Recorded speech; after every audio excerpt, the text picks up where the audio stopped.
such a difference on the gel? Okay, so 3 and 4. So let's go there. So, sorry, not 3 and 4, but 2 and 3. All right. So, what do we conclude from now looking at lanes 2 and 3? So, in lane 2, as you all are asking, demanding an answer, is okay. We have a big difference when we did the experiment without added ATP or without it, with or without added ATP. All right, big difference. When we add ATP, we only see HSP70 alone. So when we don't add ATP, we see a lot of proteins coming along for the ride. So what would you, at a minimum, what would you say happens with ATP? Yeah. Proteins are folded. Proteins are, that would be my secondary answer. Yes. My first answer would be It requires ATP to release the protein. that proteins are being released, right? So proteins are not bound in the presence of ATP. Why are they not being bound by ATP? Because when we provide ATP, now HSP70 is folding all of those brand new proteins and letting them go. Right? That's its function. And to do its function, it needs ATP. So what's happening is that when you're breaking the cell open, right, HSP70 stops because now you've diluted the ATP. Right? And it's bound to those proteins and it's stuck in there, right? And you wash it, you do the immunoprecipitate, everything comes along for the ride. But if you open the cell and you grab HSP70 that is still, grabbing to that brand new baby protein,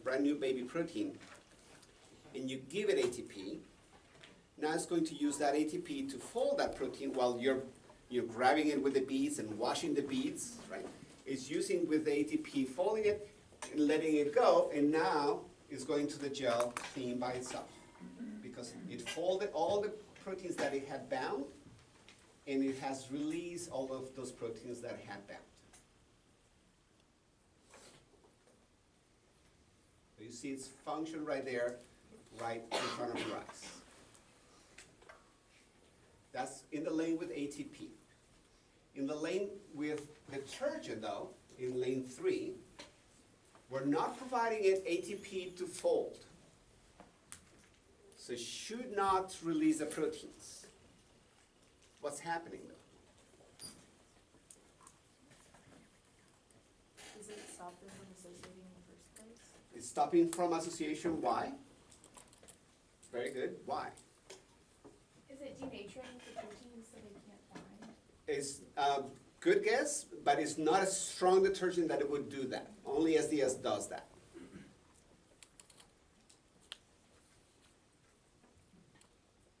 What do chaperones bind? Hydrophobic patches on proteins. What is a detergent?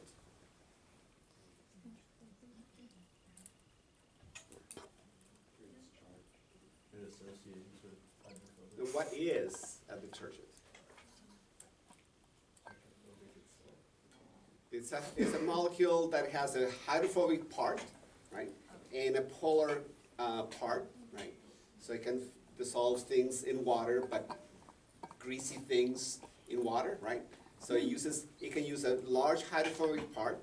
So that large hydrophobic part can disrupt those interactions between hydrophobic side chains. It's going to break in between the binding pocket of HSP70 and the hydrophobic amino acids of the proteins that it had bound.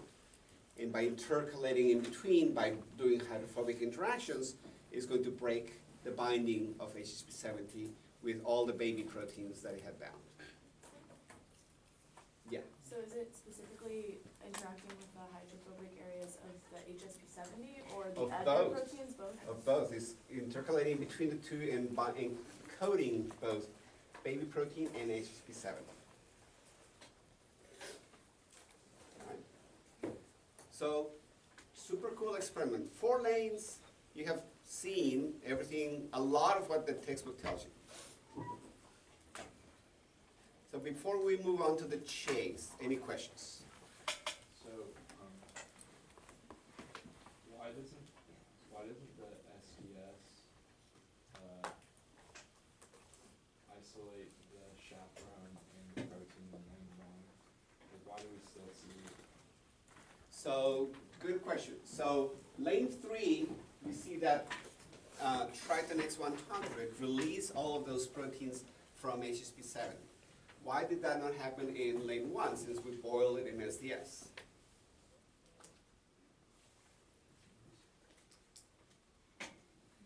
If I'm thinking about like the experiment. We can all guess.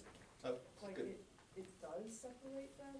It does. But since they've been co-immunoprecipitated with the HSP70 already, and then they're washed with the then they do separate out and you see them. So, why do we have different results? That's what he's asking. Yeah, because when you lyse them in the different conditions, first you lyse it and then you immunoprecipitate and then you wash with the SDS. So when you, in the absence of ATP, since they're bound together, once you immunoprecipitate, you're also taking the proteins with that. So, it's about the order. Yeah, you wash it. Precisely, right. So think about the order, right? SDS, you're adding it once you have washed your beads and everything, and you're ready to load onto the gel. All right, so at the very last step, you're breaking everything apart, but you're collecting all of that and putting it on the gel. In the other experiment, you're breaking the cells open, adding your antibodies in the presence of Triton X100. So it is right from the beginning, as you're doing the immunoprecipitation and the wash.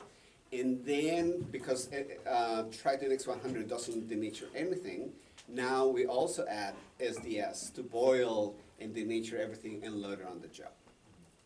So it's about the timing on when that happens. Yes? So we're saying essentially that SDS on its own would not separate these co-immunoprecipitated proteins from the original HSP70? So if the question is in the presence of SDS, we would not co-immunoprecipitate proteins? No, Is that what the I'm trying to question? say is, if at the end of the day we're treating everything with SDS, what's so different about Triton that makes it so that when it's treated with, it like comes out in a clean band? However, Yeah. SDS is a strong detergent. So Correct. regardless, it doesn't do that. So, right. So it's because we use SDS as the very last step once we are basically done with the experiment. Right. So the other detergent is mild, doesn't denature the proteins, so we can use it as a detergent to wash effectively, right?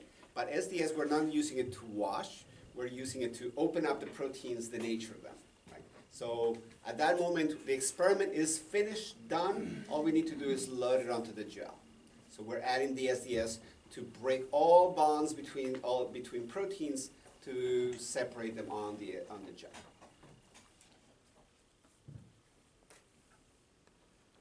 Yeah. I just want a little bit of clarification. The Triton X100 detergent comes before or after the SDS? Before. Before, okay. Right during in the moment of lysis, Uh-huh. from that moment all the way through the immunoprecipitation, and then we add the SDS at the end. Okay. All right, so let's go on to the chase. Now remember what happens in a chase. So pulse was given the pulse of radioactivity. Then we don't kill the cells are alive. We wash the excess radioactivity, we give the cells, the live cells, non-radioactive amino acid.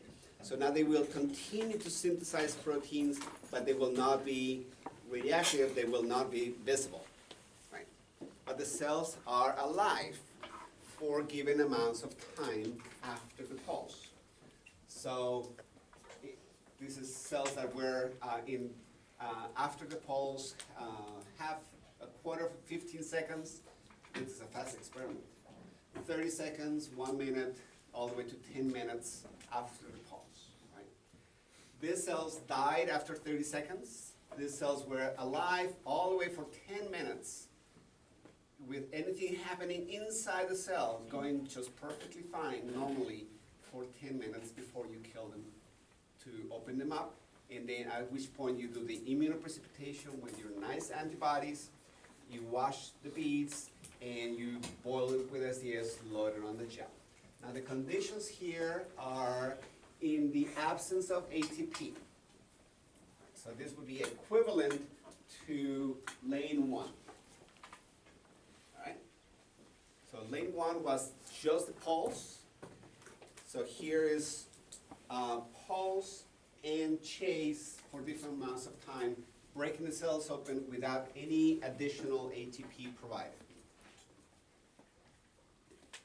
And this is what we see. So we see, of course, HSP70 again at the top, right? But we see that all of this radioactivity is gone away in this pack. What can you conclude from that?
Okay, I'm going to close it in 5, 4, 3, 2, 1, and we have one favorite answer,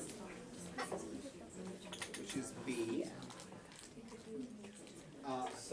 Which basically tells you that HSP70 is folding proteins with time, and then once it folds them, why, if we're not providing ATP though, why is it folding the proteins? Because within the 25 seconds, the cell's still making ATP. Because this is inside the cell, where the cell's still alive, still producing its own ATP and providing enough ATP, right? So at 10 minutes, the cells were completely alive with plenty of ATP inside the cells. Not until you open the cell that you are removing the ATP, diluting the ATP, right? So all of these proteins were bound when they were made by the ribosome. They were made radioactive during the pulse, so we know they're brand new. But all of this, say this protein here of that size, whatever size that is, maybe 20 kilodaltons, by 2-3 minutes, it was completely folded and it let it go. Larger proteins though, like that doublet over there, it needs longer time, maybe 8 to 10 minutes. Larger proteins, makes sense, are going to take more time to fold, so those are going to be released later in time. As long as they're still in the process of folding, they are going to be bound by HSP70 and co-immunoprecipitated in the absence of added ATP. Make sense? So it's not A because we talked about before how radioactivity in these experiments, time, the decay is not going to be a problem. The decay is measured in weeks or months, not in minutes. Proteins are not being radioactive because then HSP70 would be also being degraded, right? So not an issue. And it's binding to other proteins that increases with time. Well, we need to explain why would that be in the reason. So it is true, but it is releasing, it's not binding with time because it has already folded. Okay?